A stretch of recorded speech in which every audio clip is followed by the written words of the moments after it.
ನಮ್ಮ ಮನೆಯ ಮಾಸಿಕ ಬಜೆಟ್ ರೂಪಿಸುವ ಮೊದಲ ಹಂತ ಯಾವುದು? ಆಯ್ಕೆಗಳನ್ನು ನೋಡೋಣ. ಜಾಹೀರಾತು ನೋಡಿ ಖರೀದಿಸುವುದು,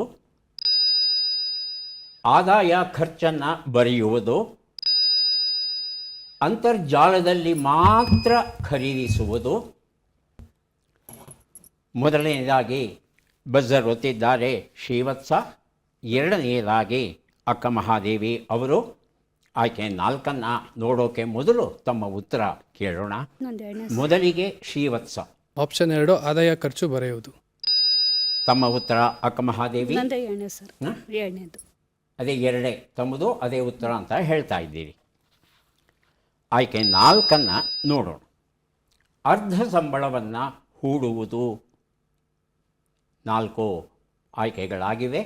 ಎರಡನೇ ಆಯ್ಕೆಯನ್ನು ಇಬ್ಬರು ಆಯ್ಕೆ ಮಾಡಿಕೊಂಡಿದ್ದಾರೆ. ಉತ್ತರ ಸರಿಯಾ ನೋಡೋಣ. ಆದಾಯ ಖರ್ಚನ್ನು ಬರೆಯುವುದು.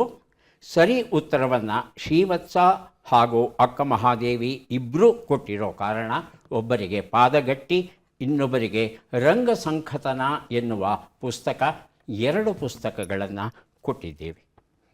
ಹಾಗಾಗಿ ಮನೆಯ ಆದಾಯ ಏನು, ಖರ್ಚು ಏನು, ಯಾವುದಕ್ಕೆ ವಾಸ್ತವದಲ್ಲಿ ಸರಿಯಾದ ಖರ್ಚನ್ನು ಮಾಡ್ತಾ ಇದ್ದೇವೆ, ನ್ಯಾಯಯುತವಾದ ಖರ್ಚನ್ನು ಮಾಡ್ತಾ ಇದ್ದೇವೆ, ಯಾವುದು ಅನಗತ್ಯ ಖರ್ಚುಗಳು, ಎಷ್ಟು ಅನಗತ್ಯ ಖರ್ಚುಗಳನ್ನು ಮಾಡಿದ್ದೇವೆ, ಹೀಗೆ ನಮ್ಮ ಹಣಕಾಸಿನ ಸ್ಥಿತಿ ಪರಿಪೂರ್ಣವಾಗಿ ತಿಳಿಯಬೇಕಾದರೆ 1 ರೂಪಾಯಿಯ ಕೊಳ್ಳುವಿಕೆಯಿಂದ ಹಿಡಿದು ಪ್ರತಿಯೊಂದು ಕೊಳ್ಳುವಿಕೆಯ ವಿವರಗಳನ್ನು ಬರೀಬೇಕಾಗುತ್ತೆ.